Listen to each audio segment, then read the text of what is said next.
I'd like to thank everyone for joining us today for our virtual visit to the Venetia 1600 exhibition. And thank you to the exhibition co-curators and panelists, Frederick Ilchman, Robert Echols, and Gabriele Matino. Save Venice is proud to have played a major role in the exhibition organization, Venetia 1600, Births and Rebirths. The exhibition is currently on view at Venice's Palazzo Ducale and runs until June 5, 2022. The exhibition features 26 restorations sponsored by Save Venice, 13 treatments in the past decade, plus another 13 treatments that occurred in 21 in time for the September opening. Today offers an opportunity to learn about these restorations and the organization of the exhibition itself. Some of the funders of the conservation treatments are here today, so thank you for your contributions.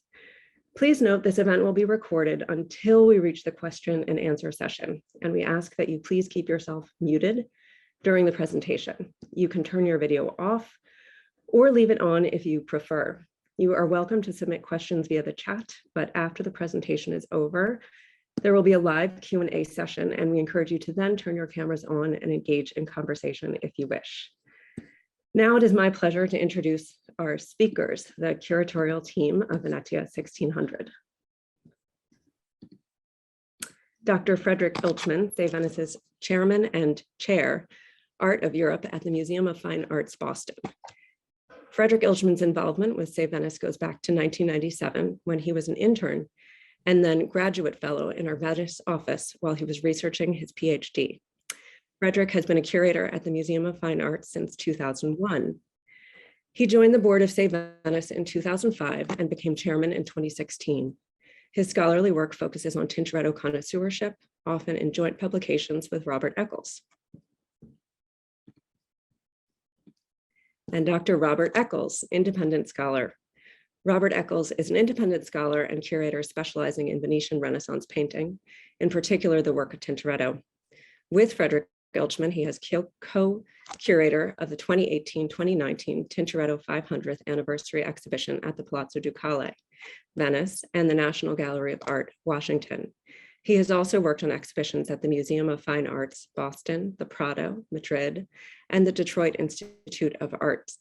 His publications, many co-authored with Frederick Ilchman, have provided a major reconsideration of Tintoretto's oeuvre.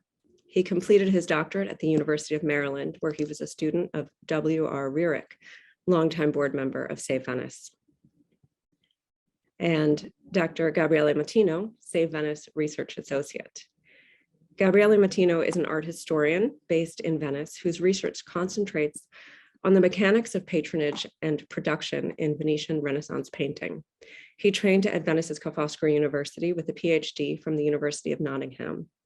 He was co-curator of the exhibition Art, Faith, and Medicine in Tintoretto's Venice, 2018, entirely sponsored by Save Venice, and co-author and editor of Carpaccio in Venice, 2020, among other publications on Renaissance art. And I am Amy Gross, the executive director of Save Venice. So to get us started, we will begin with a brief PowerPoint presentation. And I have a few questions for each of our speakers as we introduce the virtual tour through the presentation. So the first question is for Dr. Ilchman, which is, what were the goals of the show and what was the part played by Save Venice? And can you explain the exhibition's title? Well, excellent. I'm very happy to be here and see a lot of familiar friends. Because the exhibition has been extended past March 25th, which is the sort of legendary founding day of Venice, into early June. Some of us will still have a chance to go and visit it in person, but if not, we aim to make this a good substitute. First, we're going to show some slides, talk about the background, and then we'll take you inside the exhibition where Leslie Contarini of our Venice office filmed us talking about various works in the show with a Save Venice connection, and you'll get a good sense of the spaces. And right now, we'll tell you about the themes. So the idea was to offer with Venezia 1600 a salute, a celebration, a marking of Venice's 1600th anniversary. By tradition, Venice was founded in the year 421, and then this, 2021 was its 1600th birthday. It's 1600th anniversary, and this has seemed like too much of a great round number to miss. And so the idea was a new history of Venice, and the title really comes from the concept of birth as also rebirths. Now, a city is born or founded at a time. The great Renaissance, right? We use the Italian word rinascita, particularly talks about Florence, which had an enviable. As a fan of Venice, I have to say how much I admire and envy Florence's incredible cultural flourishing of the 1400s and 1500s, right? Just one string of another of discoveries and artistic triumphs that happened really in a concentrated space. But that was its great flourishing. And we use the word rebirth because we're talking, of course, about the rebirth of ancient classical learning and science, and particularly things like artistic style, right?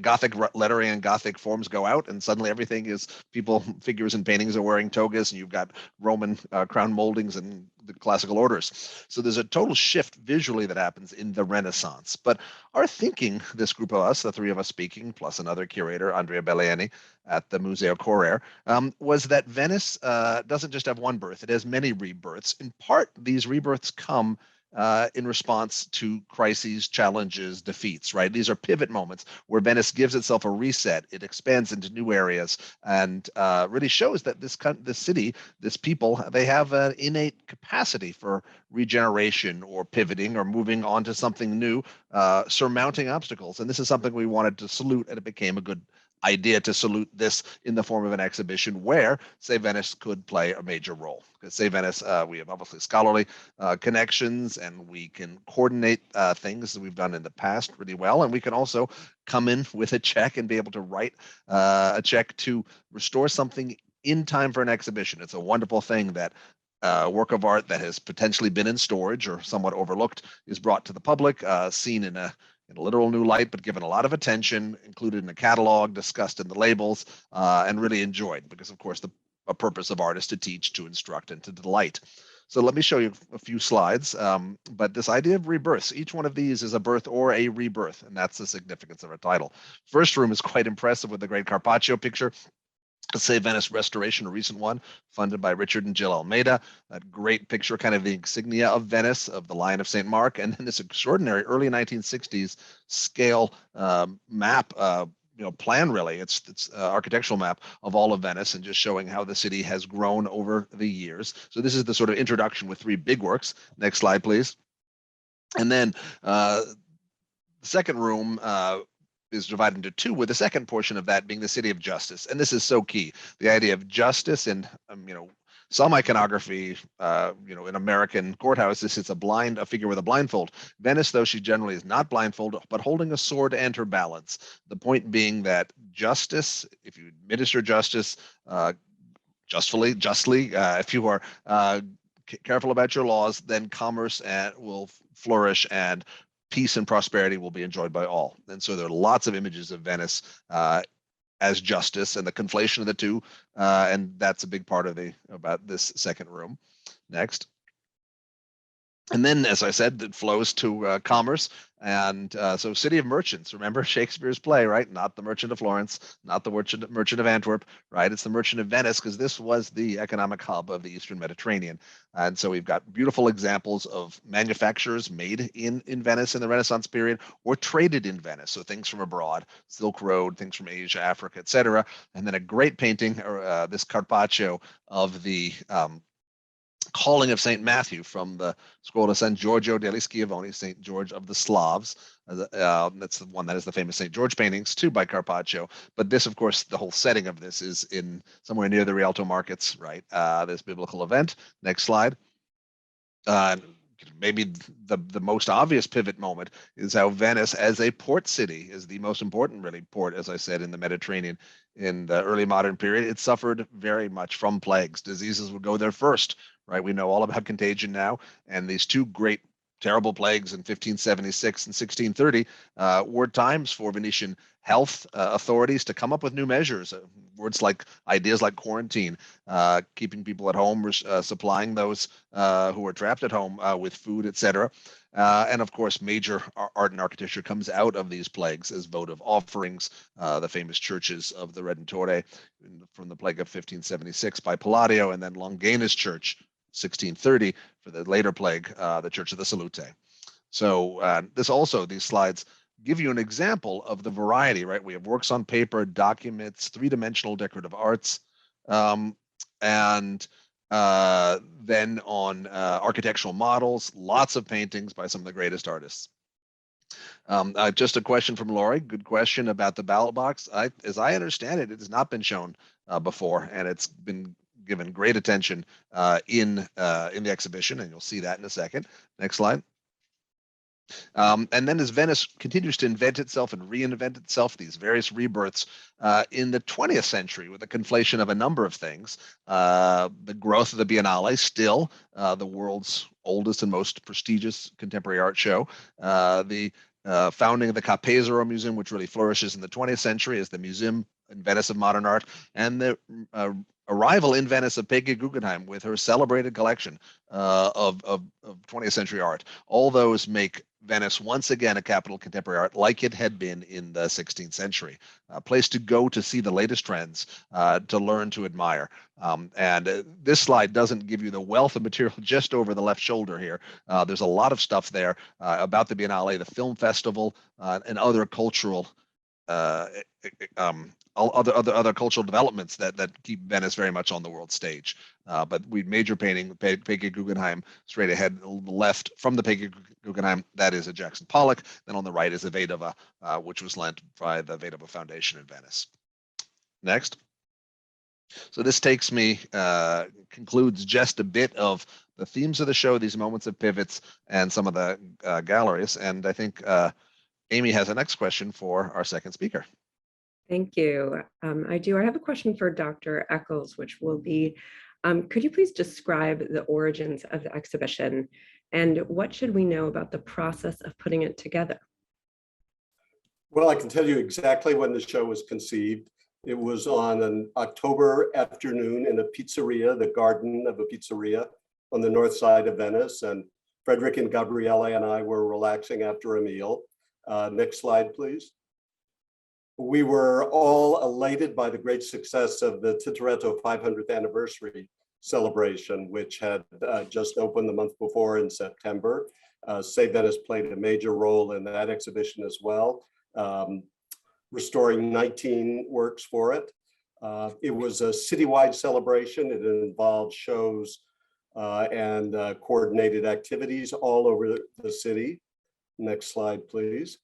One of which was the exhibition Art, Faith, and Medicine in Tintoretto's Venice at the Scuola Grande di San Marco, which, as Amy mentioned, was totally sponsored by Save Venice, supported by Save Venice, and curated by Gabriele Matino. So we were all excited about this great celebration that was going on, and particularly the fact that it was pinned to a date. That seemed to us very important, that in this case, we were celebrating the 500th anniversary of Tintoretto's birth, and we began to think about what a possible date was for a similar celebration that would bring these partners back together, Save Venice, the Civic Museums of Venice, and we very much wanted to involve Gabriele in the project. So we were just brainstorming about dates. Well, who's Carpaccio's already coming up. Bellini is done. Veronese. And we started thinking more broadly, and we came up with the date of March 25th, 2021, which was at that point 3 years away, as the 1600th anniversary of the legendary founding of Venice. So we walked away from that lunch with probably written on a napkin that date. And that was the beginning of the show. So Frederick and I went on to work for the next 6 months or so, very much involved in the National Gallery's presentation of Tintoretto 500. But by the summer of 19, we were seriously working on this show. And next slide, please. We'd gotten the go-ahead from Gabriele Belli, the director of the Civic Museums, to to plan the show tentatively for the Doge's apartments in the Palazzo Ducale, which is where the Tintoretto show had taken place. And consequently, we, and particularly me, I was sort of the floor plan guy, knew the space very well. And we really had to tailor the current show to the space in a variety of ways. As you can see from the floor plan of the space here, it has a number of fixed spaces. These are the 15th century rooms that were built for the Doge. Many of them still have their original decoration. They have their original doorways and ceilings, which creates a problem for exhibitions. For the Tintoretto show, there were a number of big paintings we could not fit in, and there were some things we very much would have liked to have had in this show as well that we couldn't fit in. But unlike a typical exhibition space in a museum, that's an open space where you could put up temporary walls, baffles, and so forth. In this case, we were, I won't say stuck because it's an absolutely wonderful space, but we had to live with these permanent walls. Although there is, you can see this kind of T shape lying on its side. That would be, I think, rooms number 1, 2, 11, and going to the right, 9 and 6. That space is actually architecturally open, and so can be divided up in various ways with temporary walls. But the configuration of these rooms really defines the flow of the show, and you have to, on the one hand, think about what objects you want at a particular point in the show, but then you have to think about where they will fit. So it was quite a challenge to have the chronological flow we wanted, the flow of arguments and different points we wanted to make in a particular order, but also have things fit. And we were constantly going back and forth between, well, maybe room number 2 should be City of the Virgin, and maybe that should be room number 2B, we could divide it in half, maybe 3, Venice is ruler of the seas, so forth. And I think I have something like 80 different floor plans on PowerPoints in my computer as we constantly went back and forth massaging the show and deciding what would go in what room and what points would be made. So next slide, please. One of the advantages of this space is that it does have some of the fabulous 15th, 16th, and some later decorations still in place. And in a couple of places, we were able to incorporate that into the show. So it was the good luck that this great fresco by Titian, painted around 1523 or 24, and sponsored by Doge Andrea Gritti, who had just assumed office, was in the very place in the room where we had planned to have a focus on Doge Gritti and his art and architectural commissions. So we were able to incorporate this great Titian fresco, which is just up a staircase, into the space of the show itself, and it worked perfectly with the show of how Gritti also sought to reinvent, reimagine Venice, and was very aware of the role of art and architecture in accomplishing a vision of a state. Next slide, please. So 2019, midsummer, early fall, we're moving along with the show. We have the go-ahead to open on that 1600th anniversary, March 25th, 2021. Well, the first thing that happens in November of 2019 are the terrible floods, Acqua Alta, the worst in Venice since 1966. And then next slide, of course, at the beginning of 2020, the arrival of COVID. And you'll recall that it arrived really first of all in the West, in Northern Italy, and the civic museums were shut down. We had no idea for months of what was going to happen, when the museums would reopen, whether we could have the show at all. Eventually, by the end of 2020, we were back in touch with Gabriele and her team at the civic museums, but it was apparent that we would not make that deadline of March 25th 2021, just about a year ago now. But that she did want this to be the reopening exhibition, the first exhibition in that space for the museum. Next slide. So we moved ahead with planning the show, planning to open sometime in 2021. But these disasters of first the Acqua Alta and then COVID had really brought home the centrality of the theme that we've been stressing, how Venice's history was a series of catastrophes from which the city rose up, rebuilt, reinvented itself, moved in new directions. But at the time, and really talking about a year ago, we had not come up with a way to end the show. It was something that we had been struggling with a lot. We thought of perhaps commissioning a new work, but we had the show. We had the first 10 rooms really well planned. We'd taken Venice up to about 1966, mid-20th century, with that art and architecture space that Frederick showed you. But we had 2 more rooms with which to sum up the message related to the present of Venice, the challenges that it faces, and the future.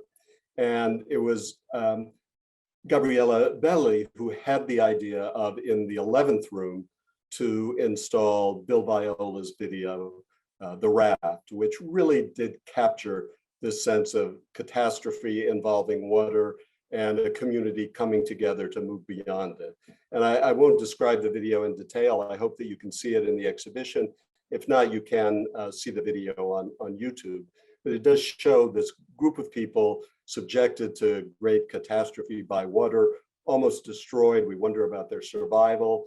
The catastrophe comes to an end. People come together. There's a new sense of community and a sense of moving forward. And so it really provided a wonderful way to a climax of the exhibition and a way to bring it to a close.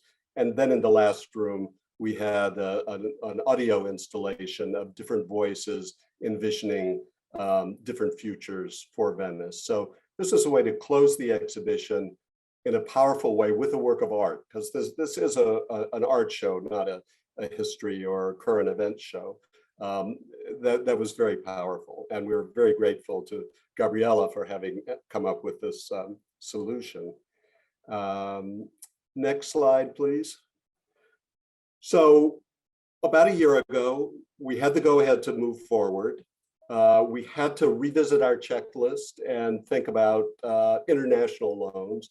Fortunately, as you can see from this pie chart, from the very beginning, we had focused on the richness of the collection of the civic museums, the collections.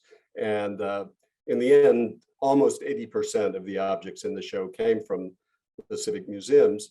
22% came from other institutions, but the vast majority of those were also institutions in Venice, the Accademia, the churches, the Biblioteca Marciana, the Basilica of San Marco, smaller institutions like the Fondazione Vedova.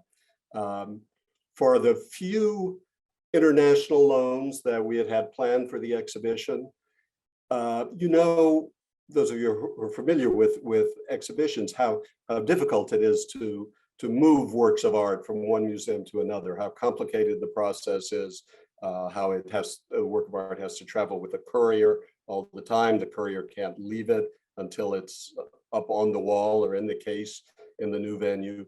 And when you think about those challenges coupled with the restrictions on travel imposed by COVID and the uncertainty imposed by COVID, we had to recognize that it was just not affordable and really didn't make sense. It was too risky to try any international loans. So we have a few important loans from Milan, from Rome, from regional museums in Italy, but basically everything is from Venice. And it's just a tribute to the incredible richness of the city, that so many of these things, many of which were totally unfamiliar and hadn't been seen before, could be brought together for the exhibition. So we're at about a year ago, February, March 2021. Gabriele Belli has said the show will open in about 6 months on September 3rd. Very tight time schedule to turn things around. But at this point, I will pass the baton back to Amy to pass it to Gabriele. Thank you. That is very fascinating background about how the exhibition came to be. My question for Dr. Matino is, could you tell us about the final stages of preparation, including the installation, and how has the exhibition been received locally by visitors and by the press? Well, thank you, Amy, for these great questions. And of course, thank you for having me today. Well, as you can imagine, the final stages of the preparation, well, it was very busy. And as far as I'm concerned, there was a lot of pressure on me. I'm sorry, I'm losing my voice, but I do my best to, to do it. So we were working basically on many different things. First of all, we were giving final touches to the checklist, try to add a few artworks that actually some of them were added at the very final stages of the installation. We were editing the catalog, the exhibition catalog. I'm really proud to say that we were able to meet the deadline that was in by the end of July. And so by the opening of the show, we were able to have both volumes, so in English and in Italian, the both volumes of the exhibition catalog in our hands. And that, it was a great, great achievement. We were also working on the wall text and captions, and well, in an exhibition that features almost 300 works of art, that took a lot of work. Of course, we weren't the only one working. Starting from spring 2021, a number of restorers in Venice were working on some of the most beautiful paintings and works of art that are still on display in the show, and they had to meet the deadline as well. Next slide, please. Thank you. Now, one of the most beautiful example, I think the most important one, is the Lion of St. Mark by Carpaccio. I will say a few words about it in the video, so I don't want to repeat myself. What I want to say is that I had the honor to visit the show a few months ago, together with Jill and Richard Almeida, who, as you can see, funded the restoration of the work. And well, it was really, well, almost moving to see the sparkling in their eyes when they saw the painting eventually restored. Now, the light, the color, but even the painting technique are incredibly interesting to see right now with the painting restored. Most importantly, the artistic, the painting technique. It shows how Vittore Carpaccio, by the later part of his career, he was able to look and learn from a younger generation of painters. I'm thinking here about Giorgione and his really peculiar way of painting. And that technique was incorporated by Carpaccio mostly on the foreground on the left that you see here. So this restoration treatment, well, really offers the opportunity to us as scholars to learn and study more about Carpaccio. Next, please. Wow, this was a surprise. Now, this is a beautiful missal. When I saw it the first time was early spring 2021. It was in such a poor condition that the funzionario of the Biblioteca Marciana wasn't even able to open it. That means that not a single scholar have ever had the opportunity to look at it and study.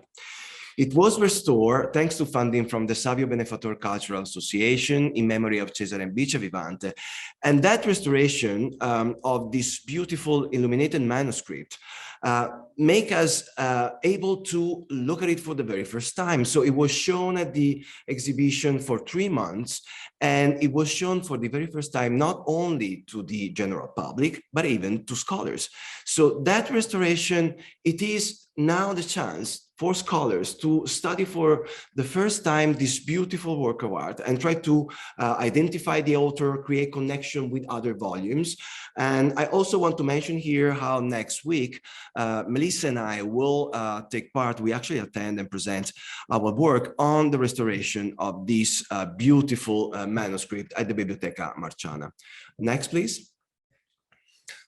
Well, this is so beautiful now. You can see the how this wooden voting urn, it was mentioned before, looked like before, and now it is in this very moment. It is incredible. It looks like a jewelry box. Beautiful work of art, a wooden voting urn. Andrea Bellieni, the fourth co-curator of the show, will discuss it in the video, so I won't spend time. I just want to point your attention on the iconography. Look at the woman just at the top, sitting on two lions. We saw it before while Frederick was talking.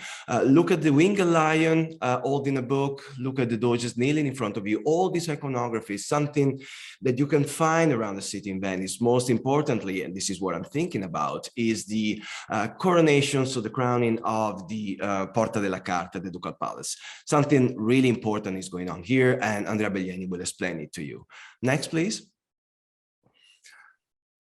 Now, I'm very, very happy to say that this painting has been restored and is there at the show.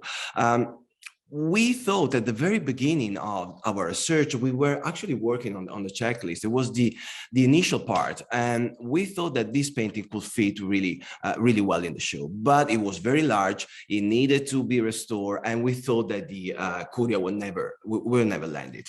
Surprisingly, a couple of years later, it was the Curia who offered the painting to the show and required the restoration. The result is incredible.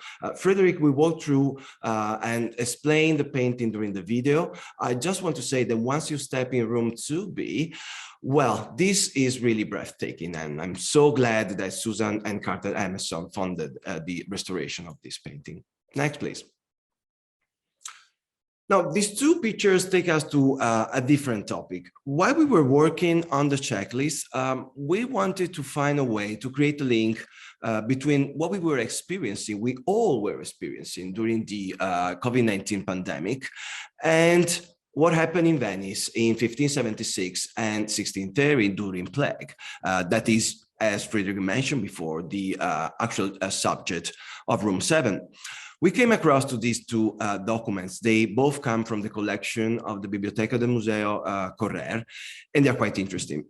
So the one on the left, dated 1576, is a decree of a lockdown that will be enforced to the sestieri of San Marco, Castello, and Canareggio. Now, you may know how Italy was the first state in Europe that enforced a lockdown. That happened in mid-February 2020. And it is quite interesting how it happened here, but actually they didn't invent anything. It was already in place many centuries before. And the same thing happened with the document on the right, dated 1630. It is a Grazia di Sanità, so it would be a bill of health.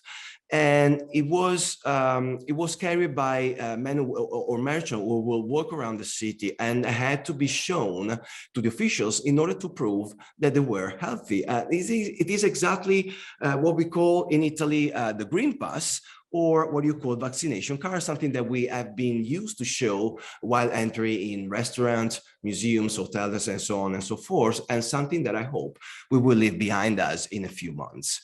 Next, please.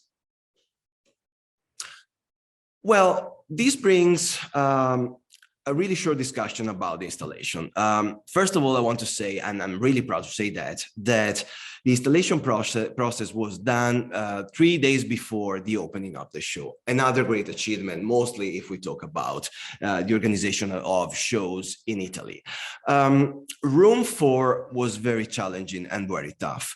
What you see here in this slide is a part of the room. Frederick already mentioned this beautiful painting, Carpaccio's calling of St. Matthew, the first canvas to be restored from the cycle of San Giorgio, Scuola di San Giorgio degli Schiavoni, a restoration made in honor of Patricia Fortini Brown. And next, please.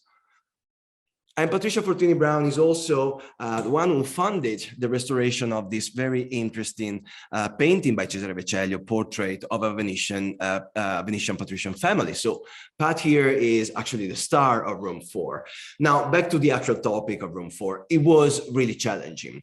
In our idea, Frederick mentioned it before, we wanted to show all the beautiful goods, objects, and works of art that could be found in the Rialto market.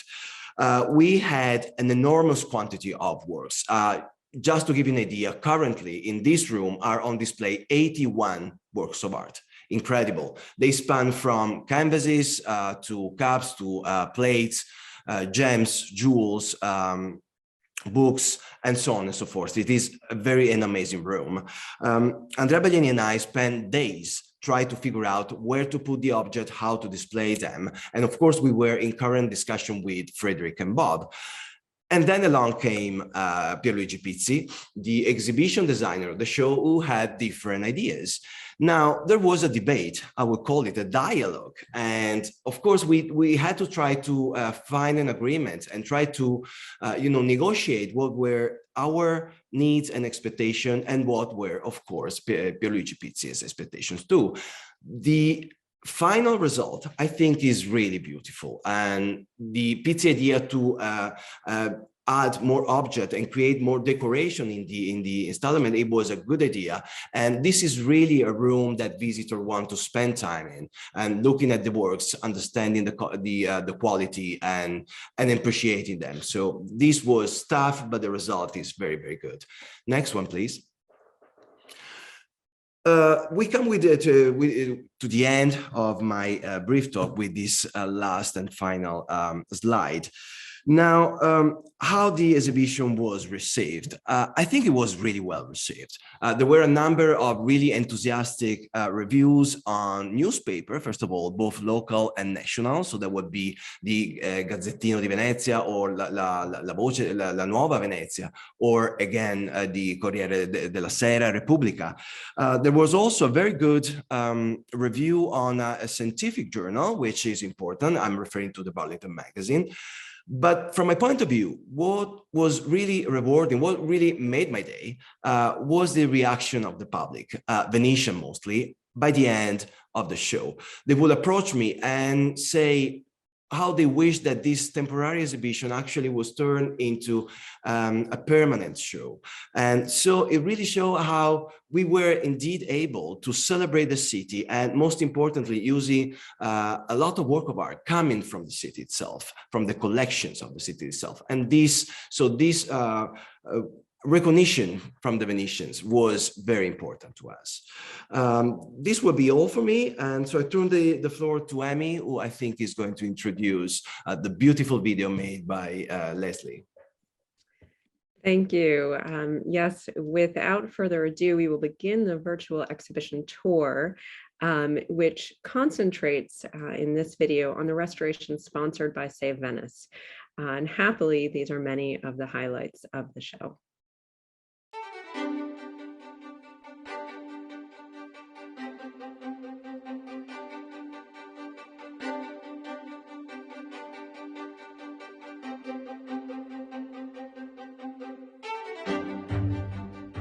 In an exhibition that aims to celebrate the history of Venice, a painting as famous as the Lion of St. Mark by Carpaccio had to be here. Most importantly, the canvas has been restored by Save Venice in 2021, thanks to the support of Jill and Richard Almeida, and that offered the occasion to unveil this beautiful painting for the very first time during this exhibition. The painting depicts the Lion of St. Mark, the symbol of the evangelist, but also the symbol of the Republic of Venice, which strides across water and land as a symbolism of the dominance of the Republic of Venice over seas and the mainland, what was known back then as the Stato da Mar and Stato da Terra. On the book held by the Lion of St. Mark, you can read the famous sentence, "Peace be with you, Mark, my evangelist," which is a reference to the legend of the dream of St. Mark. According to the legend, St. Mark, while staying on the Rialto Island, had a vision of the angel of God who predicted the return of his relics to Venice in 828 when he was smuggled by two Venetian merchants from Alexandria of Egypt to Venice.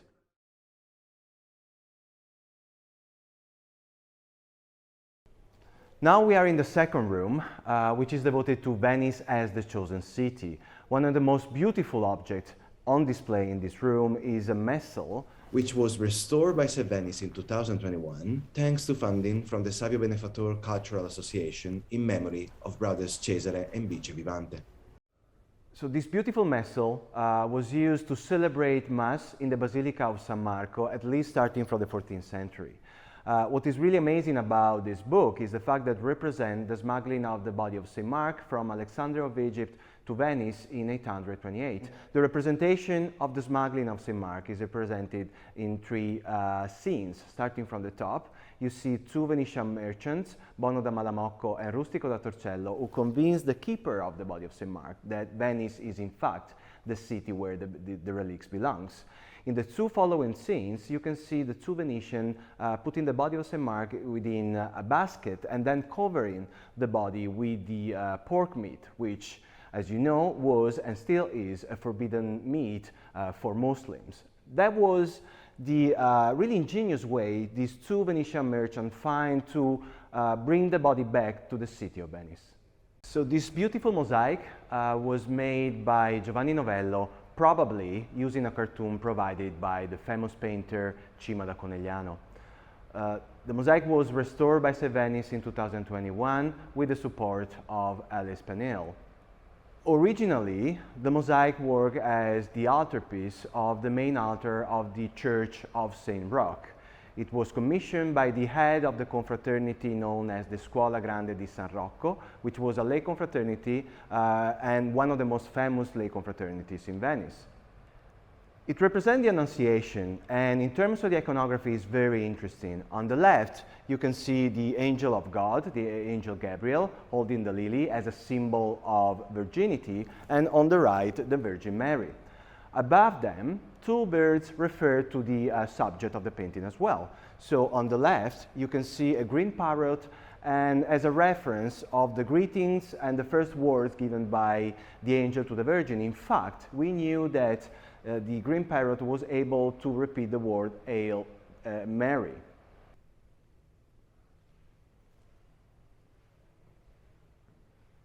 This imposing altarpiece was painted by the artist Palma Giovane in the 16 teens, and it shows how closely civic and religious ideals were fused in Venetian culture.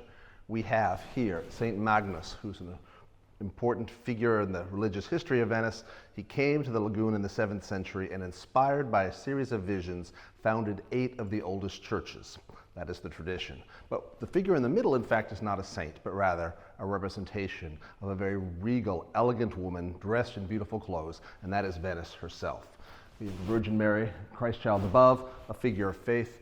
Notice the strong, three-dimensional, volumetric figures and the great composition making a very powerful pyramid shape or triangle based on St. Magnus's body and the cross held by faith. This painting was restored in time for the exhibition through a donation by Susan and Carter Emerson. It normally lives in the Church of San Geremia, where it will return after the exhibition closes. Palma is the greatest artist in the generation after Tintoretto and Veronese, and this example, not particularly well known, makes clear just how comfortable Venetian artists were with dealing with abstract ideas, that is the blessing of the city of Venice and its connection as a chosen city with the Virgin Mary and the Christ child, and to do this with big, volumetric, energetic, muscular figures. Questo oggetto singolare è un'urna per le votazioni dogali. È un oggetto di straordinario design rinascimentale. Una coppa baccellata sulla quale una struttura è dotata di 2 imboccature.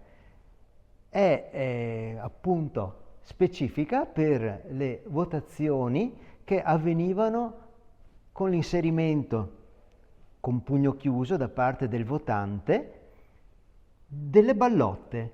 Sono quei 2 piccoli oggettini rossi che appunto significavano il voto per il candidato doge. L'oggetto è appunto un prodotto di design primo rinascimentale, molto raffinato. Probabilmente un ottimo maestro deve averlo disegnato e poi un bravo artigiano intagliatore ed oratore realizzato. Molto interessante l'iconografia, perché nella parte frontale trovate la tipica raffigurazione frequente anche nelle monete e nelle medaglie di questo periodo, con il doge inginocchiato di fronte al leone di San Marco. Al vertice dell'oggetto un'altra raffigurazione iconografica molto caratteristica, dal Medioevo fino a tutto il Rinascimento, Venezia in forma di giustizia seduta su un trono costituito da due leoni affiancati. L'oggetto è stato recentemente restaurato per cura di Save Venice con il contributo di Tina Walls and Friends. Little known even among scholars, this beautiful painting by Vittore Carpaccio, representing the calling of Matthew, belongs to the Scuola Dalmata dei Santi Giorgio and Trifone, a lay confraternity founded in 1451 by the Dalmatian community in Venice. The painting was restored by St. Venice in 2020, a restoration in honor of Patricia Fortini Brown, and St. Venice is also restoring the entire cycle by Vittore Carpaccio in the same building. We decided to include this painting in the exhibition because it represents a banco da tappeto, actually a deposit bank whose sureties were approved by the Venetian government. A very interesting detail in the painting is a funnel-shaped tray placed on the edge of the countertop, which is a tool normally used by bankers in the 14th and 15th century in Venice, and it was used to count coins and then stack them back into the bags. Questo dipinto raffigura una grande famiglia veneziana, patrizia. È un'opera di Cesare Vecellio, a lui attribuita. Cesare Vecellio era parente del grande Tiziano, era figlio di un suo cugino e studiò appunto con l'illustre Tiziano, certamente senza raggiungere i suoi livelli di qualità artistica. Tuttavia ci dà qui un dipinto, un ritratto di famiglia, ben 14 personaggi, probabilmente una discendenza di 3 generazioni, dal nonno, i figli con le rispettive mogli e i figli, i nipoti. Si tratta quindi di un quadro familiare molto interessante che ci racconta come nelle famiglie patrizie veneziane spesso si vivesse appunto comunitariamente. Nei palazzi vivevano appunto più nuclei familiari e quindi più fratelli, più zii con rispettive mogli. È quindi anche importante sottolineare la presenza e l'importanza della donna nelle famiglie veneziane. Certamente la donna non aveva ruoli politici a Venezia, però certamente gli era riconosciuto un primario ruolo familiare che spesso diventava anche un ruolo economico quando la donna si trovava a gestire importanti patrimoni in prima persona. Il dipinto è pieno di dettagli significativi, ci restituisce dettagli di abbigliamento, dettagli anche di arredamento, molto interessante la presenza del tappeto orientale sul tavolo, così come è tipico dell'arredo cinquecentesco veneziano, un prodotto certamente molto ricercato e di lusso, gioielli indossati dalle donne di casa. Un dipinto molto significativo, quindi importante, e che ci può parlare su molteplici piani appunto di vita, di storia, di cultura. E il dipinto è stato restaurato per la mostra da Save Venice con il sostegno di Patricia Fortini Brown. Titian was not just the greatest Venetian painter, he was also one of the great designers of prints. This is a large woodcut, and although it was not printed until around 1549, it was designed much earlier, probably around 1515 or 16, and you can tell that in part from the proportions of the figures and the particular pose of this figure here of Moses, which is very close to one of the straining apostles in his painting of the Assumption of the Virgin, completed in 1518. This is Titian's largest woodcut. He probably would have drawn directly on the wooden planks, on the blocks, and a skilled wood carver would have cut out all the spaces between the lines. The story comes from the book of Exodus, and it shows the Israelites, with their faith in God, surviving an attack from Pharaoh and his army, who are drowned as God punishes them by bringing the waters over them. This subject would have been completely understandable to any Venetian, first as a city built on water, but also as a chosen city, a chosen people, selected by and protected by God. This is one of the great prints of the Italian Renaissance.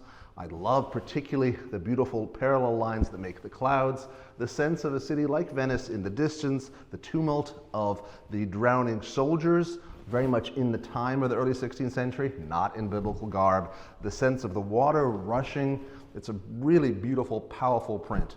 Because it is so large, very few examples have survived intact. This was restored with a sponsorship by Matino Walls in 2019. It's a great print, and this exhibition about the births and rebirths of Venice allows us to bring this work out of its storage, where it's kept away from light, and bring it to a new public. The plague was a continuing trauma to Venetians over the centuries, killing off up to a third of the city's population on 2 occasions. We devote a room in the exhibition to showing how Venetians responded to this terrifying challenge. Venetians developed innovative public health measures, some of which seem all too familiar to us today: quarantine, masking, shutdown. They also performed elaborate civic and religious rituals designed to obtain divine intercession to protect them. Privately, they prayed to the Virgin and the saints. The saint most associated with the plague and with Venice was Saint Roch, or San Rocco, whose remains had been brought to the city in the late 15th century by the confraternity devoted to the saint. They were housed in the beautiful Church of San Rocco, and the confraternity evolved in the next century to the Scuola Grande di San Rocco, which still exists today. According to his legend, Saint Roch was a wealthy young man who gave away all his riches in order to become a pilgrim and minister to the plague victims. He himself contracted the plague and took himself to the forest to isolate, where he would have perished had it not been for a dog that miraculously came, licked his wounds, and brought him bread to eat every day. In this picture by the Genoese painter Bernardo Strozzi, who was active in Venice from 1733 to 1744, we see Saint Roch with his pilgrim's hat, his staff, the scallop shell on his breast indicating that he's a pilgrim, and accompanied by his faithful dog. Although this was executed for a private patron, for private devotion, the picture was purchased in the late 18th century by the Scuola Grande di San Rocco and remains part of their collection today. Pietro Longhi is the great genre painter of 18th century Venice. A bit like a Venetian Hogarth, he pokes fun through gentle satire on social classes, daily activities. His paintings are a window into life in Venice in the mid-1700s. This picture here is called La Furlana, which is a kind of dance. It comes from, Furlana means from the Friuli region, the region just east of the Veneto, then under Venetian control. Very popular country dance that then spread to the cities. And what you see here are people watching very closely as this man here does the steps. This woman is banging on a tambourine to keep time. This painting, which normally is housed in the Carazzonico Museum, was restored in 2019, thanks to a grant by Mary Ellen Meehan through Save Venice. After the exhibition, the painting will return to its home in Carazzonico. If the view painter Canaletto shows us the splendid exteriors of Venetian buildings in the 18th century, Pietro Longhi takes us indoors. And this little family concert, charming little painting by the great genre painter, the great painter of daily life in 18th century Venice. You see a family concert where the daughter in the family is singing an aria accompanied by a man on the lute. Her audience seems to be the older man here, dressed in warm fur-lined robes. It's probably winter. He may be her father or man of the house. But you can imagine in these cold days, you'd want fabric-colored walls and to be covered from head to toe. Heating was minimal, and indeed, sometimes the entertainment you made yourself was what kept you warm. This painting was restored in 2019 thanks to a grant from the Young Friends of Save Venice, and the picture will return to its regular home, the Carazzonico Museum, after the exhibition closes. An amazing aspect of Venice's history is just how much continuity there was. The costumes of the office holders changed barely over centuries. And part of Venice's ability to rebound from challenges was its respect for tradition. In the 18th century, Venice reinvented its economy one more time. And having moved from a mercantile economy to an agrarian one, and then particularly in the 18th century, one of entertainment, culture, and innovation in the arts. It all came to an end. You can really say the party stopped in the spring of 1797, when, threatened by Napoleon's army, the Venetian government voted itself out of existence. This is a wonderful painting. It's the kind of youthful breakthrough of an artist known as Vittorio Bressanini, born just north of the lagoon, and he dies in Venice. This painting was painted in 1887, 90 years after the end of the Venetian Republic. It shows a very poignant moment. It's called the last Senate of the Venetian Republic, and you see this senator here dressed in the traditional robes, his mind totally swimming with thoughts, moments after he and his fellow senators just voted the Venetian Republic out of existence after more than 1,000 years of independence. He descends the Scala dei Giganti, which is right outside of this portion of the Palazzo Ducale, and he's thinking about what the past was and what the future holds. There are not many works of art of the moment of Napoleon's invasion. In fact, Napoleon was an iconoclast. He wanted to destroy the lions of St. Mark and the other symbols and insignia of the Venetian Republic. So some of our most poignant images, some of the most potent iconography that we have comes from considerably later, such as this painting from 1887. This is another one of the works that was restored in time for the exhibition with sponsorship from Save Venice. It's owned by the Museo Correr. One of the recurring themes of the exhibition is how, following a disaster, Venetians tended to want to rebuild their iconic structures so that they appeared exactly as they had before. In the 16th century, following disastrous fires at the Palazzo Ducale, the Venetians rejected the proposal of the architect Andrea Palladio to rebuild the palace in a modern classicizing style, and instead chose to recreate the original Gothic appearance of the palace. The opera house La Fenice was rebuilt 3 times following fires, and indeed the very name La Fenice evokes the fact that the original La Fenice opera house had been built to replace another one in the same location, destroyed by fire. On July 14th, 1902, the Campanile of San Marco collapsed, and that very day the City Council of Venice voted to rebuild it com'era dov'era, as it was where it was, in the words of the mayor at that time. But this rebuilding proposal became somewhat controversial. We are, after all, in the 20th century. There were a lot of strong modernist viewpoints in Venice and elsewhere in Italy, and modernists questioned whether Venice really needed to have a campanile at all. Did it need to be in the same location? Did it need to be rebuilt in the same style?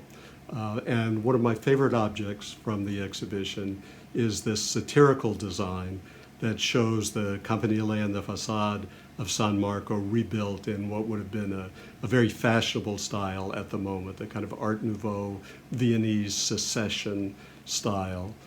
This illustration we found in the archives of the Museo Correr, and Save Venice restored it especially for this section of the exhibition.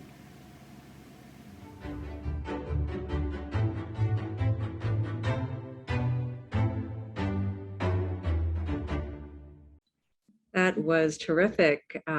Thank you. What a treat.